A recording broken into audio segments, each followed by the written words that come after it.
100 वर्षों यानी इस एक सदी की सबसे बड़ी महामारी का सामना वर्तमान में पूरा देश और पूरी दुनिया कर रही है। उत्तर प्रदेश देश की आबादी का सबसे बड़ा प्रदेश होने के नाते सबसे बड़ी जिम्मेदारी के साथ इस अभियान के साथ जुटा है और उसके अपेक्षित परिणाम भी सामने आए हैं।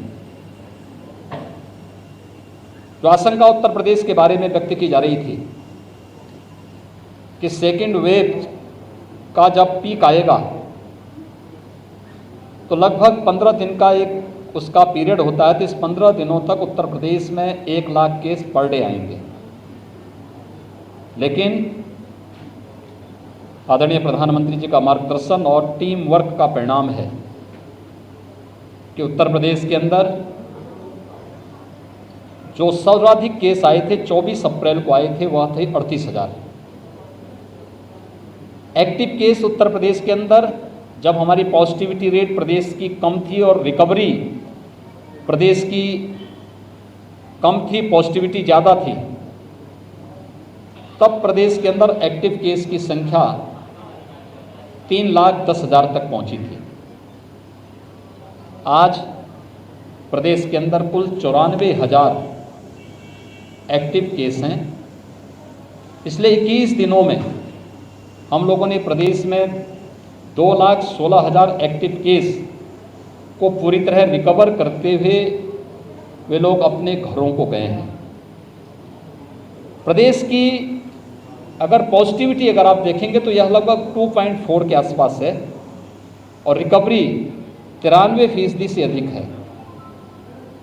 एक बृहद अभियान का परिणाम है। इसमें ट्रेस, टेस्ट एंड ट्रीट के अर्ली एंड एग्रेसिव कैंपेन प्रदेश ने पूरे प्रदेश के अंदर हम लोगों ने प्रारंभ किया और उसका परिणाम था हम लोग अब तक 4,65,00,000 से अधिक टेस्ट संपन्न कर चुके हैं पूरे प्रदेश में।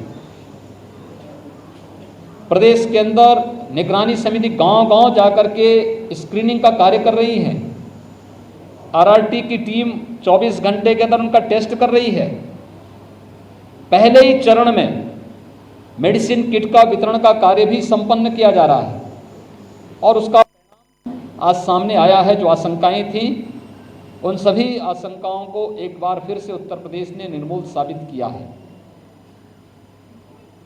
फर्स्ट वेव की तुलना में सेकेंड वेव में ऑक्सीजन और कुछ अन्य जीवन रक्षक दवाओं की भी तमाम चैलेंज हम सबके सामने आई थी, लेकिन हम धन्यवाद देंगे भारत सरकार को कि भारत सरकार ने हमें रेल उपलब्ध कराई और हमने ऑक्सीजन एक्सप्रेस के माध्यम से ऑक्सीजन की आपूर्ति हर एक सिटी के अंदर करवाई। एयरफोर्स के विमानों के माध्यम से ऑक्सीजन की आपूर्ति करने में सहयोग लिया।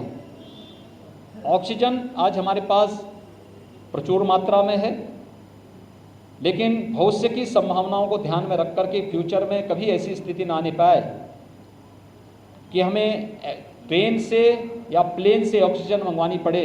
हर जनपद को ऑक्सीजन आपूर्ति के लिए आत्मनिर्भर बनाने की दिशा में एक प्रयास प्रारंभ हुआ और कानपुर मंडल में 30 ऑक्सीजन प्लांट वर्तमान में हम लोग लगाने जा रहे हैं। मेडिकल कॉलेजेस में, डिस्ट्रिक्ट हॉस्पिटल में, सीएससीज में, इसमें हमारे माननीय सांसद, माननीय विधायकों ने भी योगदान किया है और वे लोग निरंतर इस पूरे अभियान में टीम का हिस्सा बनकर के इस कार्यक्रम में जनता जनार्दन की सेवा करने के लिए पूरी समर्पित भाव के साथ कार्य कर रहे हैं। जब पीक पे सेकेंड वेव थी, कुछ लोगों ने उस समय मजबूरी का फायदा उठाने का प्रयास किया और खासतौर पर कुछ जीवन रक्षक दवाओं का कालाबाजारी करने का प्रयास किया। इस मामले में सरकार ने सख्ती की। कुछ लोगों पर हम लोगों ने उनकी गिरफ्तारी करने के साथ साथ एनएसए की कार्रवाई भी उन पर की गई है।